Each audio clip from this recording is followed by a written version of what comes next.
Hey, we're live. Hey, welcome. Welcome to the webinar. We'll give everyone just a few minutes to get settled in and figure out all the chat tools and everything like that. So we'll start with a little bit of introductions. Uh, my name is George Herbert, and my colleague here is.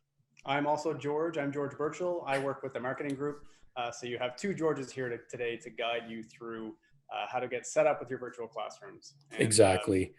we've got a full hour here, so we'll have plenty of time at the end of the show to answer any questions you might have specific to your setup. So Yeah. So like I said, we'll maybe just give people a few seconds to get settled in. I'm sure, feel free to say hi in chat. Of course, there will be portions of this for Q&A. There'll be various different things we'll have as polls popping up in Crowdcast as well. So keep an eye out for those. We'll remind you of those and try and prompt you when we're about to publish those. And like I said, we'll probably do most of the Q&A at the end, but feel free to ask those questions anytime as we go through. And we can promote those. There's a part there in the Q&A section for upvoting other people's questions. So certainly use that tool. We want to see what the audience is most interested in having answered as well. So please make the use of all those tools. How are we looking in chat there, George? so far it's great. There's all kinds of people saying hello, which is really nice to see. We have people from all over the planet, as per usual. Let us know where you're from. I know some of these people who are from abroad, like Vittorio. I know it's from Italy and a few other people. Awesome. So,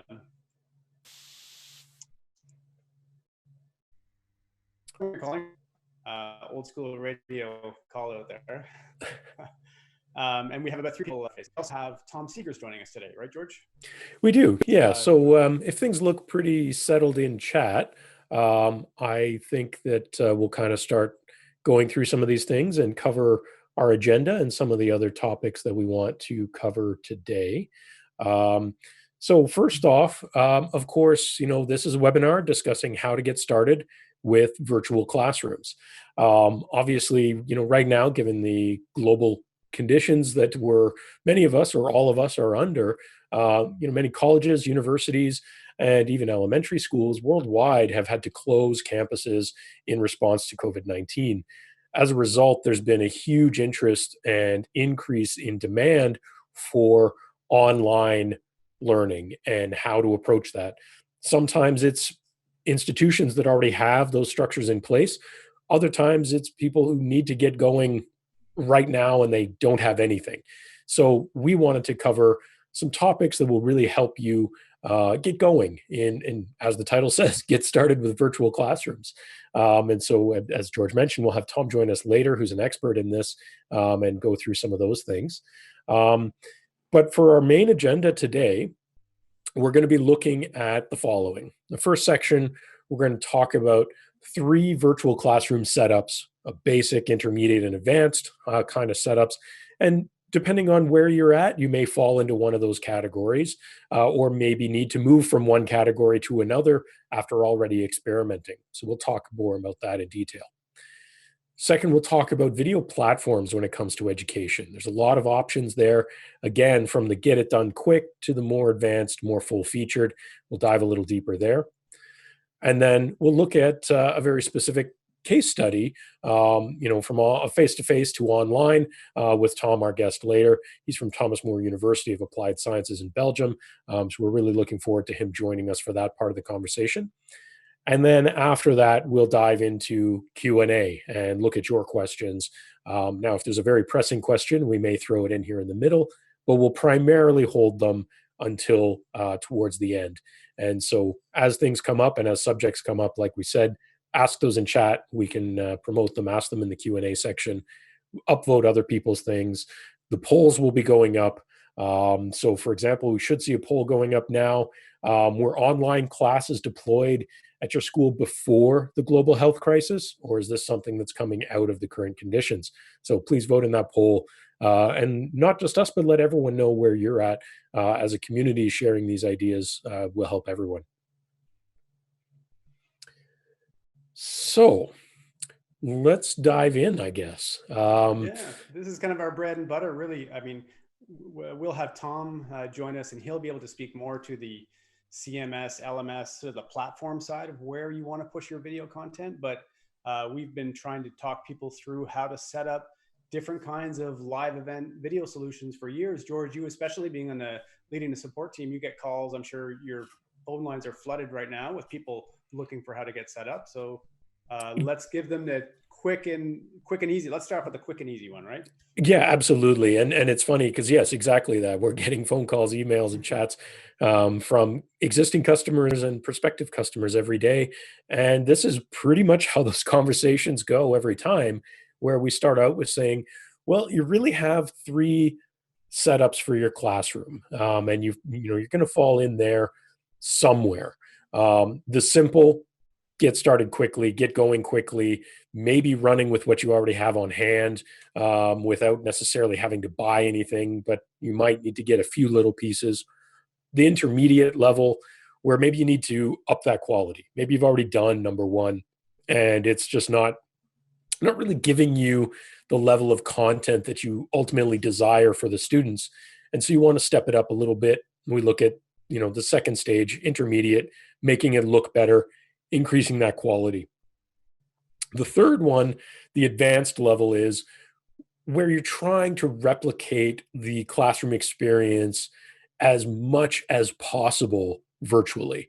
And that's one of the areas where we're really looking forward to bringing our guest Tom in to talk about how they do that at Thomas More, because this is really, going to be the best experience. And if this is a situation where maybe, again, you've already done step one and step two, and you're looking at maybe needing to do this online classroom setup for a long period of time, you may want to jump to step three.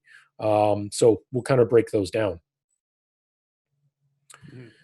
I see in our polls, we asked how many people have a setup already and how many people are new. It looks like it's a bit of split between people who are new to the game here trying to get set up and those of you who already have online classes. So hopefully one of these setups will work for any of you.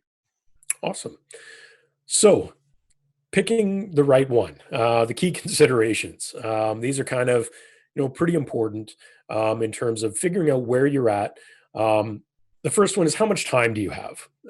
Is this something that needed to be running yesterday, or do you have a couple of days to get things in place? That's a big consideration. And I think at this point, for some of us, we might be into the third or fourth week of, quarantines or isolations. It might have been that this needed to be running 2 weeks ago. There could be a lot of things here. So think about how much time you have to implement this and get it going. The next key consideration, of course, is on everyone's mind, and that's budgeting. What sort of expenditures can your institution afford at the moment to make this happen? I think we've seen a big spectrum for that question, where some institutions have essentially said, spare no expense because we don't have a choice. We just need to get it done. And other ones looking at, well, we don't know what's going to happen in terms of maybe paid tuition down the road. So, let's try and minimize it. So obviously budget for anybody's concerns are important to look at. The other one is what format is the class? We kind of look at them in sort of three categories: the traditional lecture, the tutorial, and then the lab. Obviously, there's variations of these, but the format of the class makes a big difference in some of the considerations you need to make. The other one, of course, is filming location, and this will vary wildly. As you said, George, we have people in chat and watching from all over the world, so your conditions will vary for sure. Many people are attempting to do this from the professor, the teacher, the instructor's home. Some people are still allowed to go into the classroom and host it from there, even though the classroom is empty. Some schools have on-campus studios that are dedicated to this sort of thing, maybe just previously for recording, but now can be leveraged for live streaming and virtual classrooms. So thinking about where the location is going to change some of the considerations when you're looking at the simple, intermediate, and advanced setups as well. Mm-hmm. So let's start with the simple one. So this is the quick checklist on what you might need from the absolute basics. You might want to start with a webcam. Now, that could be one that's external to your computer. It could be one that is built into your laptop. Many laptops have them built in these days. So you're partially already equipped. Um, and so that, those are things to look at. The next thing to look at is audio, of course. And depending on your computer, depending on how you're doing this, you probably want to strongly consider an external microphone. That's actually what I'm doing right now. You could actually say that what I'm doing right now to help with this webinar is exactly this simple setup, where I'm using a web camera. I have an external microphone just at the bottom of my frame here. And then, of course, all that's running into my computer. So that's kind of the basics. That's the simple way to get going quickly. A lot of people may already have this equipment, and so you may not need to acquire anything additional. And especially if you're asking teachers to do it from home, they may already personally own some of this stuff. If we look at what that setup might be, it is very straightforward. A webcam on your computer, external microphone, whether it's a laptop or a desktop, you can get going pretty quickly, with this. In my case, as I mentioned, I'm using a webcam. I'm using the Logitech C920, often referred to as the world's most popular webcam. One of the reasons for that is that it's relatively inexpensive for the quality of image that it can provide. There's tons of webcam options out there. Not all are created equal. You probably want to look at something that can provide at least a 1080p image with decent frame rates. But again, mileage may vary depending on what you're using here. Built-in webcams tend to vary in quality more than external webcams do. And that's one of the reasons you might want to consider the external one, even if you have one built into your laptop. I know my laptop, which I'm not using at the moment, but its built-in webcam is pretty terrible, especially in low light. It's very noisy, very grainy, just doesn't provide a good quality image that I would want to project to my viewers. Whereas I have in my webcam, this is a Mac laptop, and I think they have generally pretty good optics. And so I'm using the native webcam, but what I had to do is raise my laptop up off the ground. I'm on a stand here because if your normal laptop view, you don't really want to have it looking sort of up your nose. That shot is never all that desirable. No, so, that angle is not what you want. Yeah, getting it up off the ground or getting an external webcam will certainly help. And like George, I had to get the first piece of equipment that I brought in after we did these first couple of sessions and webinars was an external microphone just to get better audio quality, because I found the tinny room sound coming out of either my headphones or through my speaker on my mic on my computer was just inadequate. So getting a professional mic was a big step up for sure. Yeah, and maybe you can explain a little bit more of what you did. I personally used the Blue Yeti Nano, which is a fairly inexpensive but good quality microphone, and I have it on a boom arm here. But you made that change literally just a couple of hours ago. Yeah, so 24 hours ago, I went on Amazon and found out what could be shipped to me within 24 hours for this webinar. And I found, I don't even know the brand. It's not a Blue Yeti. It's not a recognizable audio brand like Harman or anything like that, but it seems to be performing well. And it's got a reticulating arm so I can get it close enough to myself. And it also comes with a little desktop stand as well, because sometimes that's just more convenient than having this big mounted arm. So I'm happy with it so far. It's a little quiet. I need to adjust my settings here. I'll do that in a moment because apparently my audio is not all that loud, but well, there's the advantage of the arm. Just swing the arm in a little closer. I can get right in on top of it. You're right. But that's a primary example. We're both using an arm setup, and that does allow you to move the microphone and position it where you might need it, swing it in and out without even necessarily diving into adjustments to make those changes. If I was coming in much hotter and I needed to tone that down a bit, I could just push the arm a little bit farther away from me. But anyway, we don't want to go too deep there. But those are some very great, simple examples. One of the main things I think that's common theme through all of these different types is that, generally speaking, slightly lower quality video is more forgivable than bad audio. bad audio is a killer. Um, Audiences are going to disengage and be less interested or have a harder time hearing if your audio is bad. And so you definitely want to, if you have to focus on one, focusing on the audio is probably where you want to put a little more of the money than into the video, especially even in the simple setup. Agreed. So what do you think, George? Do we move on to the Yeah, next level setup? exactly. So when we look at the intermediate, it's not that different, but we're changing a few elements here. What we probably will want to do is kind of upgrade the visual. So let's assume that in our first simple setup, we've decided to go with the external microphones. We already have a pretty good baseline for that, but we might need a bigger space. It's great if I'm sitting here at my desk in my home office and I am, able to, just quickly, at a short distance from my webcam, I'm probably, less than 4 feet from it. That's very easy. But if I need a bigger space, maybe I need to fit a whiteboard or a chalkboard or, easel or something in behind me as part of the teaching element, then I might want to use a different camera. So I'm a webcam, they're great at shorter focal ranges. They're not so great at bigger spaces. The optics are just not designed for that. If I'm using a real camera or higher quality camera, then I probably want it in a more fixed position. It's probably physically larger than a webcam, so I need a tripod.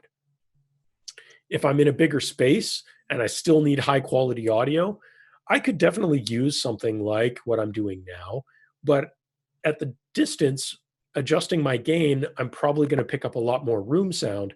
So I might be better served by looking at a wireless lavalier microphone, which allows me the freedom of movement, and obviously still getting a close up, good quality sound as well.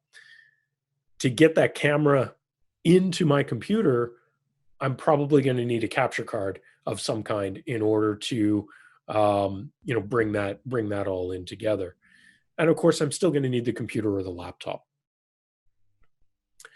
And like most teachers, you're probably more comfortable standing up and teaching. That's the other advantage of this setup. Teachers, I'm sure, are used to being in front of a class. They move around when they speak. They use their hands. And to give them that flexibility with a wireless microphone and to be able to stand up, they're going to teach. They're going to teach better. They're going to feel more confident and feel more familiar with it. So that's the other advantage of this setup. Exactly. So if we look at a diagram of what that might look like, you might have your camera on a tripod. The camera could be a handycam, camcorder style. It could be a DSLR style, although generally you need to be careful or picky on DSLRs specifically if they are a mirrored style. But if it's a mirrorless, micro four thirds, even a PTZ camera that you can mount on a tripod, all of these are great options. Get an SDI or an HDMI output from a camera like that, bring it into an appropriate capture card with a matching input into your computer, where then it can essentially behave like a webcam. And then the possibilities in terms of how you use it are no different than with a webcam. Can go into whatever software you might need. The wireless lav definitely helps. And again, that might be very easy to bring into your computer if it already has a microphone input, that sort of thing. The base station probably can plug straight in, giving you some advantages. Some cameras could take that audio and send it over HDMI. There's a few possibilities there. And of course, we might want to get a multi-camera setup as well here, right? So there would be a variation of that where, we might need a multi-camera or even a camera plus another external signal. Of course, it's very easy to share screens in video conferencing software, but for PowerPoint, perhaps. But what if one of the things you need is a device that is external? It's not something you just do a screen share on. This is where the labs type instead of the traditional lecture type might come into play. Maybe it is something where you need to show the video output of a very specific piece of equipment that itself cannot participate in your larger infrastructure. Sure, or Sending it any practical application where you're trying to show something with your hands, you're going to need a second camera image of that as well. exactly. So thinking about, what is the auxiliary signals and having that as a secondary input, you might mean a second capture card, might mean some sort of video switcher in some cases. But, bringing that in, audio very similar, and this just adds some depth to the content. And George, I think we're probably going to have to speed up through these Sure. next few sections because we've got a lot to cover here. But of course, now we get to our advanced setup. So the advanced setup honestly doesn't differ too much from the intermediate, with the biggest exception being that instead of using capture cards in a computer, we probably want to look at using a dedicated hardware appliance as an encoder for live streaming and recording. So we might use the exact same cameras, tripods, probably use a professional audio system or wireless lav mics again. We might include a more advanced video switcher, video matrix, something like that. Bring all of these signals into a hardware encoder, and that might look something like this. A hardware encoder, just to kind of pitch it a little bit, a hardware encoder like Pearl Mini could bring in up to 3 video signals simultaneously, multiple audio signals simultaneously, do live streaming and recording at the same time.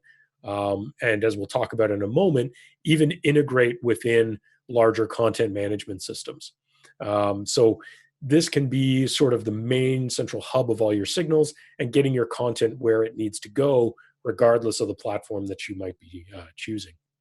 And of course, at the end of today's session, I just want to let everybody know we're going to be here for questions. So if you have questions about these setups, if you have questions about Pearl Mini, if you're thinking about using it in your, I'm going to say classroom, but what I mean is your house, please, we'll be here to answer any of those questions. Exactly. We also have a new poll going up asking, what is your role within education?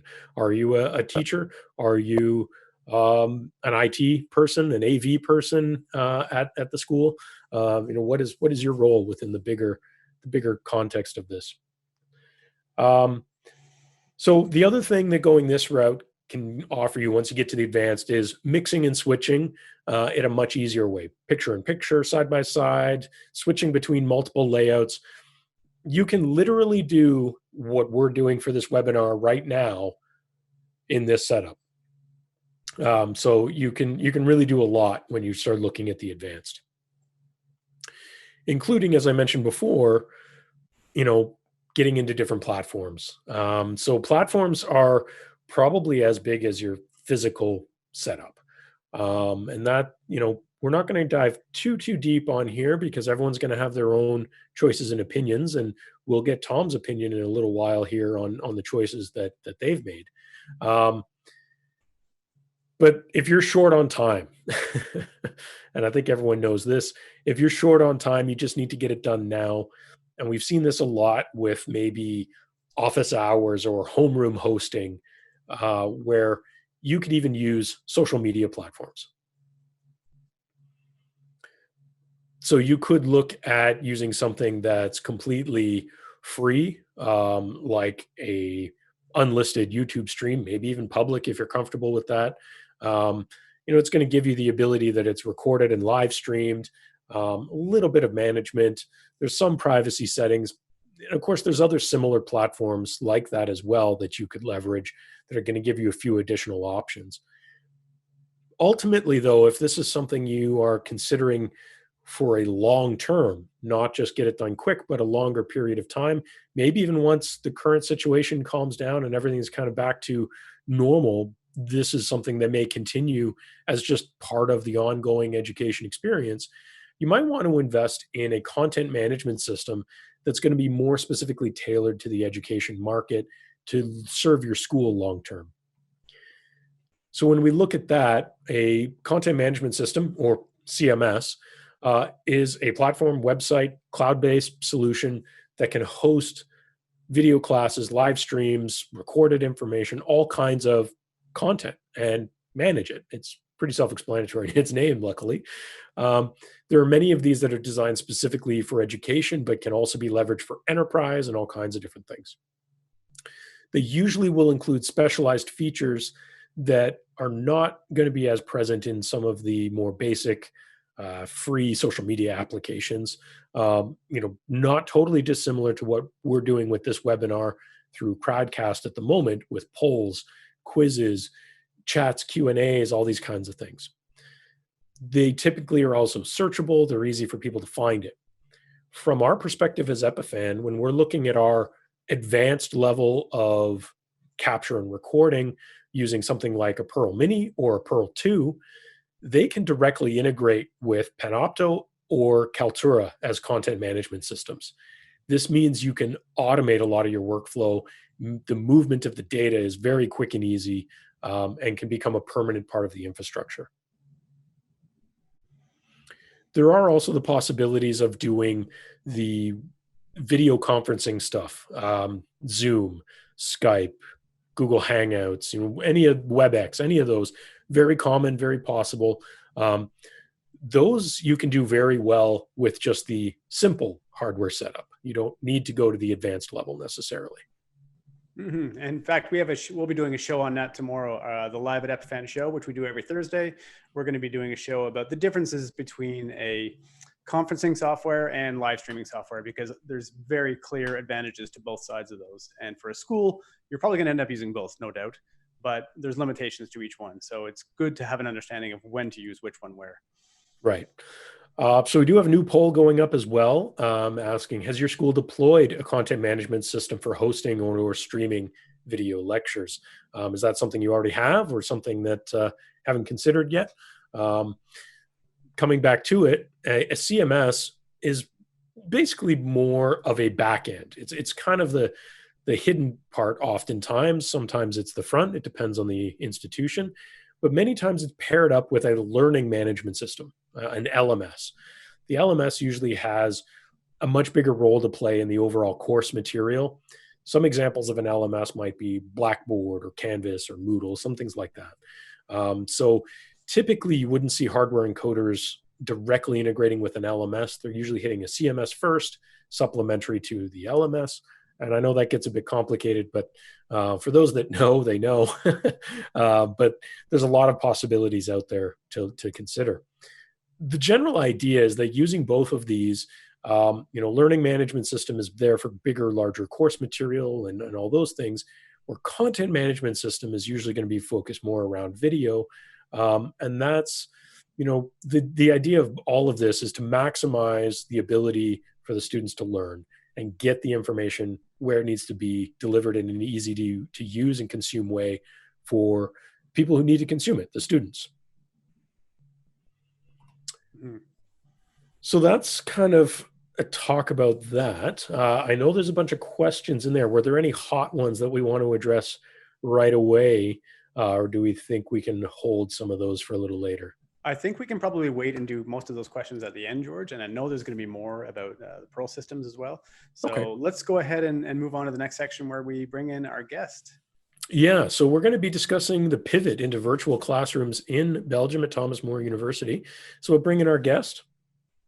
Hello. Yeah, welcome, Tom. We have Tom Segers here. Tom is with the Thomas More University of Applied Sciences in Belgium. And I say in Belgium, I mean all over Belgium, because they have many campuses. We visited Tom recently, so it's great to see you again, Tom.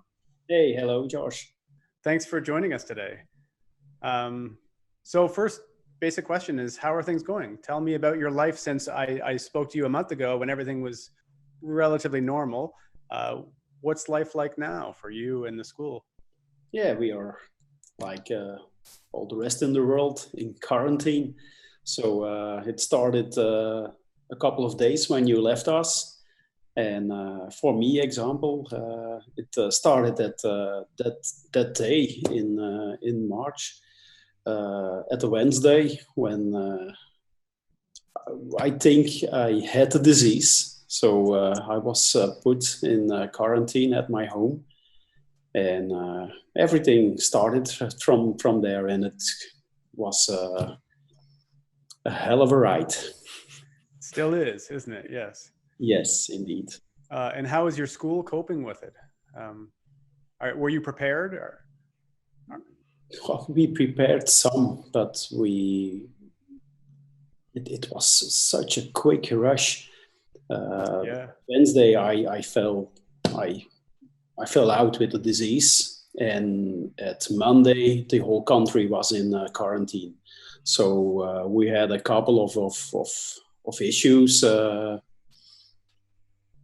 Yeah, it was very difficult. So at Wednesday they announced that the country was going to in a quarantine after the weekend, and the board decided to close the school for 3 days, 2 days then, Thursday and Friday. So we had a time period from Thursday until Monday that we came up with everything that we need, online lessons, you name it, everything that we got.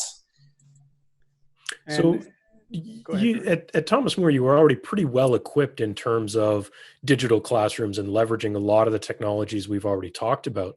So you were able to pivot quickly within those few days, as you were just saying, to sort of enhance that for a much more online presence?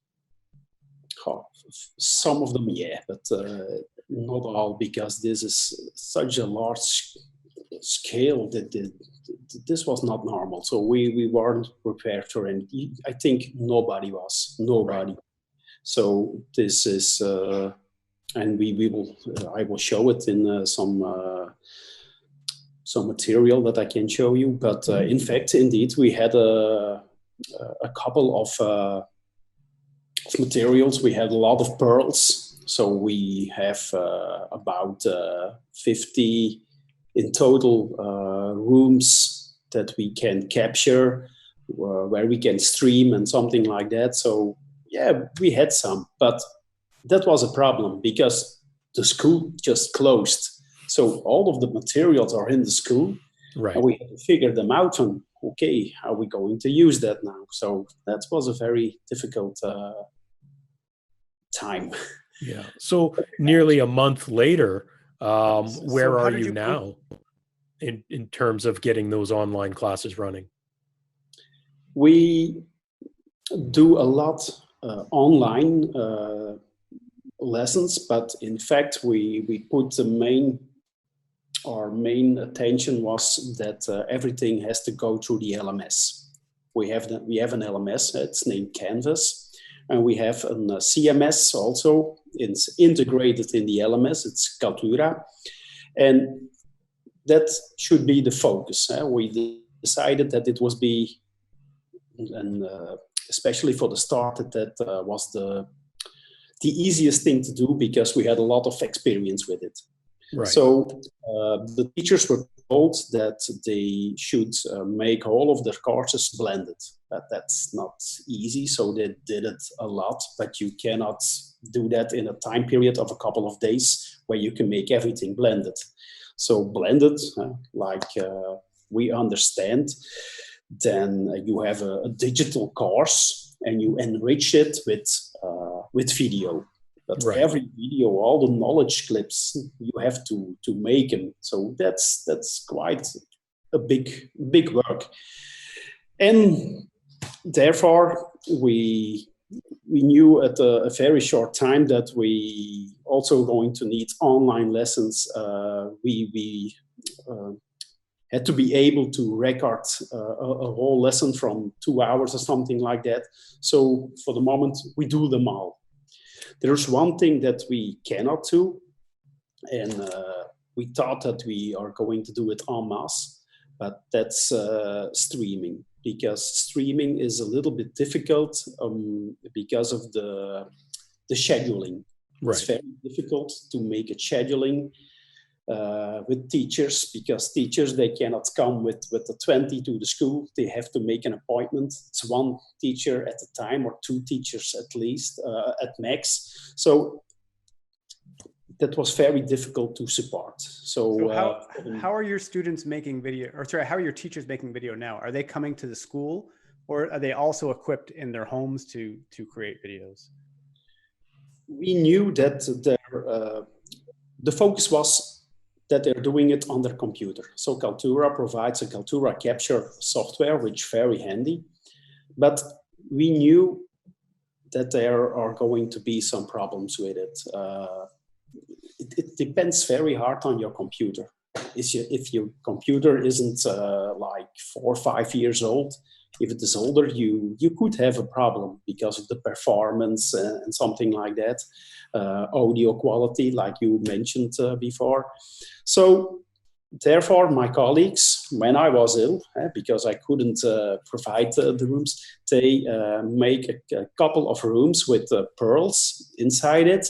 So teachers who had problems in the begin days, or even now, if they want to do some more advanced stuff, they can make an appointment at the school and come to the school to do the recording over there. But most of the people are doing it at their computer with the Kaltura software, and then it's uploaded automatically to the LMS or the CMS because it is integrated. Now there is one thing, you mentioned the webcams. So we are looking for a lot of webcams. But of course. Cannot find them anymore. No. All out over the world. So we need a lot of webcams, probably I think 1,000 or something like that, to do exams, online exams with the students, but we cannot find them. So also there we're going to need some to do some work. Yeah, it's challenging times, and definitely need to be creative in trying to find some of these solutions. And yeah, it's funny. I mean, George mentioned earlier, when he was buying his microphone yesterday, he basically chose the one that said it would get delivered within 24 hours. It didn't really care what it was. That was my only requirement. What do you have? Exactly. If you here in Canada, if you look at Amazon to try and buy a Blue Yeti, for example, they're not shipping until mid-May. So it's like, it doesn't help you. Webcams are sold out everywhere. Certain capture cards are even becoming difficult to find. So, these are things where, you need to, hopefully have some of these things already that we can, bring into play. But let's actually take a look at some of those setups here. You sent us some photos here. Maybe you can walk us through some of these pieces. So what you're seeing here is we have a computer, of course, for making the presentation. And in this case, it's with a touch screen. So some teachers love the fact that they are standing and can write something down. So this is done by the software, and I think most of the time you have a tool in PowerPoint where you can annotate on the screen. So the teachers that use that kind of setup, they are in this room, so they present a PowerPoint presentation, they make their annotation, and the Pearl is doing the recording. So the camera is going in through the Pearl. There is also a microphone, a wireless microphone, and they can do everything they want. So the easiest part from this is that the Pearl is connected to our Kaltura platform, and they only have to type in their user ID, and everything is done automatically. So they love this kind of devices. It's so easy to use, and therefore we made this kind of solutions for people that just want to do something more, because exactly not there are not many people that have a touch screen at home. So well, exactly, yeah. So in this case, you're using the computer as an input source to get all that content and the camera. So you have two going into the Pearl Mini. We just have a new poll going up for our viewers asking about how many different sources would you need to capture for your class, because that's a big consideration. Obviously, in a room like this, two is pretty sufficient and is going to do what you need, because you have the right tools with the touch screen for annotation and all of that in the room. But other setups might need more than that. So we're just asking that question. So we also had, I guess, a different view. This looks similar, but maybe a little more advanced. Yeah, so this is the new Samsung Flip 2 touchscreen, and there is nothing that comes near the writing experience that you can do on this screen.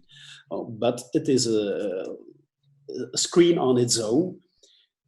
You don't now Nico is presenting something on the screen, but in fact you most of the time you don't do that.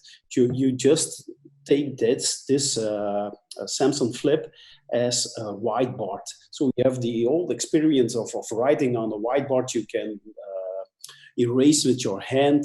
So it is very, very easy to use. And a lot of people love this kind of setting. And they do it just, I don't know. Well, I think the nice part there is that using this type of technology, we're still talking about video signals ultimately. And so we can take them into things like a Pearl or another system, even a capture card if you need to, and make sure we're integrating it within that larger platform, like you said. In this type of environment, you guys have the great setup of using the Pearls directly integrated with Kaltura. So as you were mentioning, Tom, the instructor just has to come in and log in right on the Pearls touchscreen with their credentials, and the back end takes care of the rest, and they can focus on just teaching. They don't have to worry about all this other stuff, whether the computer is going to be good enough to record or any of those things. Then we have also a third case where we use the Pearls. Like I mentioned, we had some teachers that has problem with the Kaltura capture software. It is software and something can go wrong. But sometimes also teachers are using very heavy programs like AutoCAD and something like that.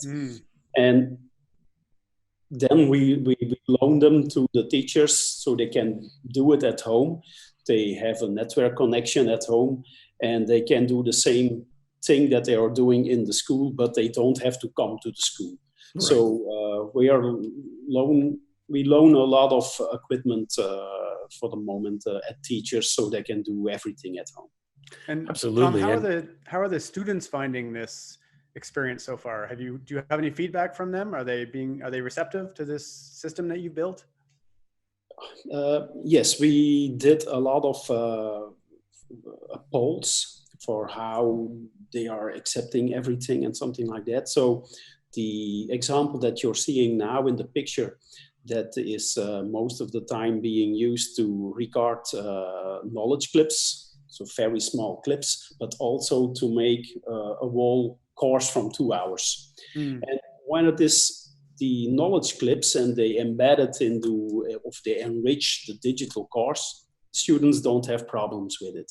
But if they have to follow, like for example, a whole day of 3 lessons from 2 hours online, they with the other software that we are going to discuss, that's quite heavy for them. So they ask if everything can be recorded and they can play it back at their own when they are ready to follow it. So I see. They don't prefer to take a whole day online with Skype, Teams, Neuro. So yeah, they prefer this kind of settings where you can do an offline recording. Right. So you did experiment with various different platforms in terms of trying to run it that way. You mentioned Microsoft Teams, some of these others. And so basically the finding was that really the focus of going back through the CMS and the LMS and centralizing everything there ultimately was the best way forward. Yes, indeed. So for us, it was very important that the students, they can go to one URL, the Canvas, and they can do everything from within it. So I can imagine that. Perfectly. I'm struggling. My kids right now, I have kids in primary school, and we have about 15 different platforms that every day I have to find all of their credentials for, and they're all new, and we're all have projects due. So having one unified URL, I can imagine how nice that would be for your students. Yeah. So that was the focus, primary. So everything goes from within Canvas. Everything that you see here is going from Canvas. So Canvas is the start page for the students, and they can do everything from within it. So the Kaltura, of course, is already spoken that it is integrated. Microsoft Teams, we also integrated it.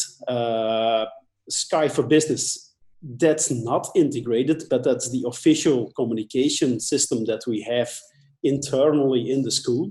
Of course. So normally they should use it, but Sky for Business, the problem there is that it is on-prem. Right. And we never had problems with it, but we have 20,000 students and 2,000 employees. That system was under pressure. So it was not the system from Skype itself, but it were the firewalls. They couldn't handle all of the traffic. So we had to use different tools, and therefore Microsoft Teams came in as a replacement. It will be replaced next year, of course, when Skype for Business will be stopped by Microsoft, and will integrate it into Teams. So we already started with Teams. Now, the disadvantage of the Teams for the moment is that it is only internally, that it can be used only internally and not to externals.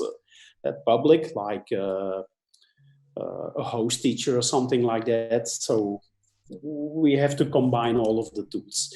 The Big Blue Button, that's a software that came with Canvas. It's integrated in Canvas, but they cannot do large number of students. So they set for themselves that they can only manage about 10 students or something like that. So that's more for a hand-to-hand or a face-to-face talk. So, but it's also integrated. And then we have the Neuro, which is a new software that we encountered in the Kaltura Connect in New Orleans in January. And the Neuro software, that's quite. It provides you a real virtual class. It comes so near to an actual lecture hall or something like that. You have all of the tools that you need. Maybe people know Adobe Connect Connect Go. It's quite the same, but it's even better than that because it all works in an HTML5 browser. You don't need a separate installation like Microsoft Teams does and Skype does, or Skype for Business does. And that's very handy because how do we going to manage 20,000 students? How are we going to install all of the software on their computer? That was very... So we did a lot of softwares, and I think that's the best choice for us. I think we have a couple more questions for you, Tom. But before I do, I just want to remind our audience who's watching, please put your questions into the chat in Crowdcast, and we'll make sure Tom or George or myself can answer them. Because I know some of you, based on our polls data, why don't I just talk about that a little bit? We've been asking these polls, and we're seeing that it's about a 50-50 split for those of you who had video classes deployed before this whole thing started. So that's interesting to know. Many of you are already set up, which is great. And of course, you're looking for more solutions, which is why you're here. And then we asked you, where will you be streaming? And it seems 84% of you are going to be streaming from your home office, with a few of you streaming from a classroom like Thomas More University. And we asked you what role you play in education, and it seems the bulk of you are like Tom. You're part of the IT or tech support team at your school. And let's see what other polls we have here. Please weigh in. I'm looking at these results live. How many sources do you wish to capture during a session? And it seems like most people would like to be able to capture 3 sources. And of course, nobody is looking to capture a single source. So it looks like everybody here wants a little bit of an intermediate or advanced setup to get rolling with. So some good data here for those of you. And thanks to everybody who's been filling out these polls, and be sure to ask some questions while we're all here. Yeah, well, all that data plays into those considerations we were talking about off the top, right? In terms of, which one of those kind of 3 tiers of setups do you think you can realistically use to effectively deliver what you need to do? Teachers need to teach, and students need to learn. And so ultimately we need to find that way to happen. So one of the questions I have, we talked a lot about some of these setups. Tom, maybe I'll ask you this question. What were some of your tips? You've been doing this for a long time in various forms, obviously, but what are some of your tips in terms of improving audio during lecture, video recording or streaming, what were some of the things that you found the best? We saw in some of those pictures you were using wireless lavs.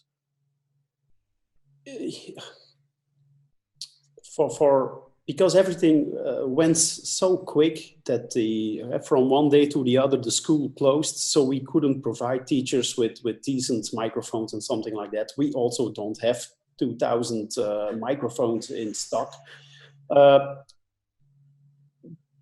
So everyone started, every teacher started with the laptop that he had and the microphone that was into it. But we, before, when Cameron and George were, when they were in Belgium, we bought like 100 wireless microphones from Samsung, I don't know the brand anymore.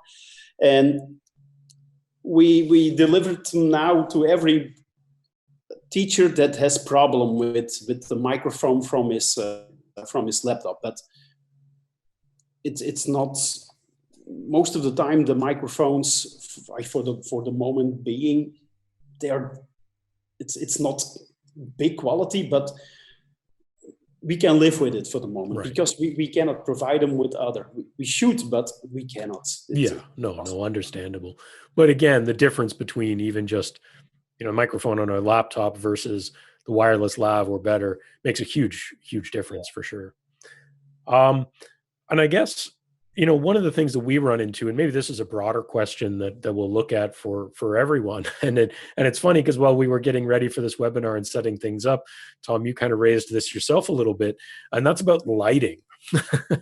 Lighting is always a challenge when you're doing video, no matter what. And I think all three of us probably have completely different lighting challenges right now on this webinar. So that's a big thing. So maybe I'll start with George. What are you currently dealing with as a lighting challenge where you're sitting right now in your home? Well, my lighting challenge is that I have no lighting, so that would be the first challenge. And I have lamps like everyone else, and I'll make the most of them. And right now we have a nice window, and it's the middle of the day, unlike Tom, who's dealing with a sun that's just setting on him. So you take advantage of your natural daylight is the thing I do most. And outside of that, I gather every lamp. And what I can do is I bounce those lamps off the walls around me to try to get a little bit of reflected light. But use what you can. So George is a bit of a photography guy too. So he kind of understands the concepts of 3-point lighting and bouncing it around and stuff like that. And if you physically have the space, that's great. For me, where I'm sitting in my home office, I don't physically have the space, despite what the background may look like. That's actually fake. That's a green screen that I'm basically sitting right against. But I have a window to the side of me, and if I, even though it's a pretty cloudy day here in Ottawa, but even if I open that blind, you can see how blown out my face gets just from the natural light. But I physically can't be any farther away from it. So I need to diffuse it with some blinds or something like that, so that I'm not just totally blown out from that lighting. And other than that, there's basically no lights on in the room. It's just purely natural light. And then, as we mentioned, Tom's dealing with the setting sun, so the natural light's disappearing.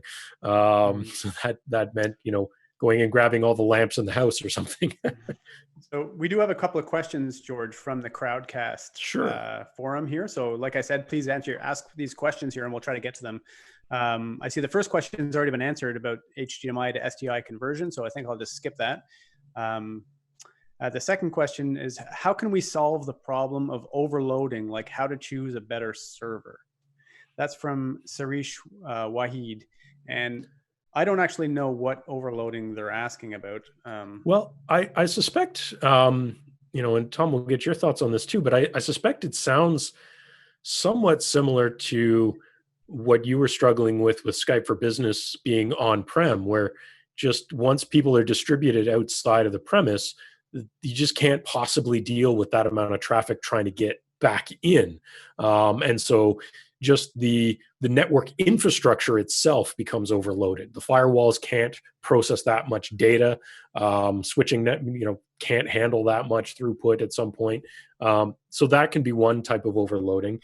And in that case, you might want to be considering cloud-based solutions where you're not worried about an on-premise server where if your local network were to suffer or bottleneck, you're detached from it.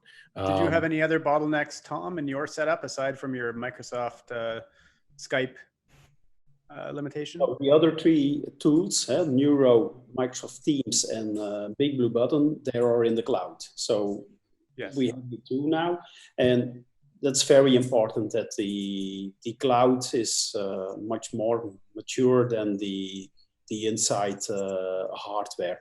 It does a good job. So we also need it because for the internal stuff of communication, we use a lot of the Skype for Business tools. But we cannot do it en masse with the 20,000 students. So therefore, the cloud is very handy. Yeah. The big problems that we are now facing is that even in Belgium, where we have a very good internet connection at most homes, we have a couple of students and teachers. They have their internet connection is not as good. And for the moment, that are the most of the questions that we have to solve in the near future, because you need a stable internet connection when you're going with an online course and something like that. It's very important. And that's an issue for the moment. Yeah, I think that's been a global challenge right now, as well as everyone's now working from home and we're taxing our normal internet connections that we might only use in the evening under normal conditions. We're now using them 24/7 essentially for online learning or Netflix or whatever. Everyone's meeting through Zoom and WebEx and Skype, and just generally the internet is seeing traffic levels that are just, unprecedented in terms of how that works. And actually, we'll go back to my presentation for just one moment, just to try and illustrate that point. This was a chart that Tom shared with us that shows video player impressions in this history here. You can very clearly see that, shortly after March 6th, everything just went way up. And this is just for Thomas More, and this is happening on a global scale. Yes, for the moment, at the daily base, we have 1 terabyte each day that is added to the video platform at Kaltura. That's a lot of data. Yes, it's indeed a lot of data. So we have a few other questions in here, which we could probably squeeze in before we wrap up here, because we're just let's jump through some of these questions quickly. Sure. Okay. What can be done about teacher office hours? I guess you could ask that about what can be done about all of our office hours, because we're all getting thrown into this world where we work all the time. Well, I think we've touched on that. The teacher office hours are typically a face-to-face conversation. Mm-hmm. And so that's a great role for the video conferencing type of solutions, where you might be using a Zoom or a Skype or a WebEx or something like that, depending on, what platform, or Microsoft Teams, depending on what platforms the school already has. But we have seen actually some instances where teachers have taken it upon themselves to create their own office hours by doing unlisted YouTube live streams and then distributing that link to their students just through email. And students can come and go. They'll say, I'm going to be live at this link between this hour and this hour, drop in. Yeah, sure. And they can ask questions in chat and so on. Mm-hmm. Not all that dissimilar to what we're doing in this webinar right now. So I think that's probably the best way to address those office hours. It's a question of whether you need drop-ins and groups or whether it needs to be private, in which case you probably want to go with the conferencing. A couple of more questions here. One of them, quick answer from you, George. Compare the Roland VR1 HD to a Pearl Mini. Can you give a quick... Yeah. Buyer's guide? I mean, very different animals in the sense that the Roland V1 HD is purely a video switcher. It's a very more built along the lines of a broadcast-centric video switcher. But so it has the whole. They do sell it as a streaming device, but it's kind of it means it outputs a clean signal, which you can then stream through a computer. So I guess, right? yeah. So I guess it depends. Oh, we're talking about the VR One HD. Okay. Yeah. Yeah. So that one, if memory serves, does have a USB output you can bring into a computer.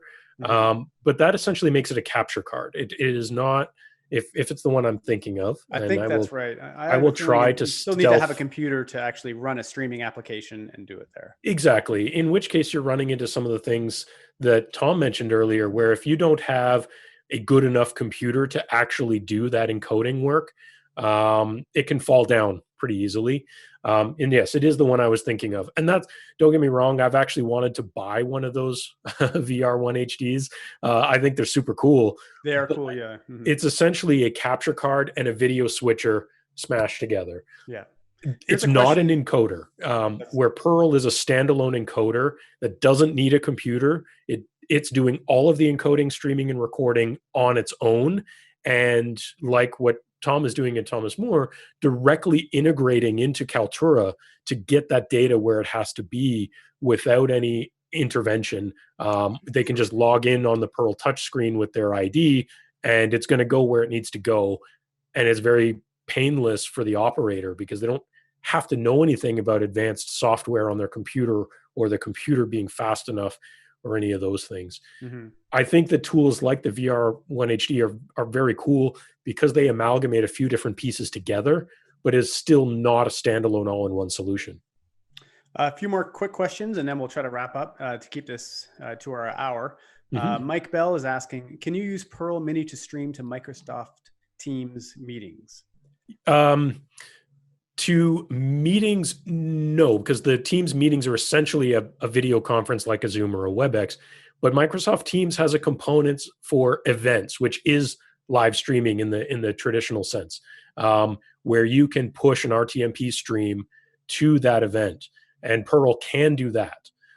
So it's one of the things I've encountered a lot recently as people have been asking about it is Microsoft Teams is a big umbrella with a whole bunch of pieces underneath it. Sure. So the question is, which one of those pieces are you trying to leverage? Conferencing versus streaming. All those components do exist, but they do different things. So Pearl can publish an RTMP or RTMPS stream to any platform that will ingest it. That could be Facebook Live, YouTube Live, Vimeo Live, Kaltura, Panopto, Microsoft Teams meetings, or not meetings, but events, Crowdcast, like we're using right now. Any number of these possibilities that are going to ingest and then host it up. Any other questions? We have one here. Someone's saying, how do you convince public countrywide school organizations making a global LMS CMS system? So basically this person is looking for, this is more of a political conversation. Bribery? I don't know. I think that's a global or a countrywide LMS CMS system, which I think would be incredibly valuable if we all had shared the same CMS LMS system. If we're thinking big at the moment, I think that's something that we might be moving towards in the lessons that everyone is taking out of the current situation. But I don't think there's anywhere that actually really does that now. They're all self-contained, generally within individual institutions. With a capitalist world that we live in, it's hard to imagine that there being some kind of harmonious state-run LMS CMS system. But certainly, public schools at primary schools are moving that direction already with their usage of Google Classrooms, for example. It's maybe not the same thing, but it's a similar idea of leveraging that for online learning in a public school setting. In terms of trying to convince people, well, yeah, I guess that depends on where you are and what your particular local government thinks of public expenditures like that, I guess. Tom, have you heard of any scenarios like that where there's trying to be momentum for a single CMS LMS world? I don't think that's a good idea.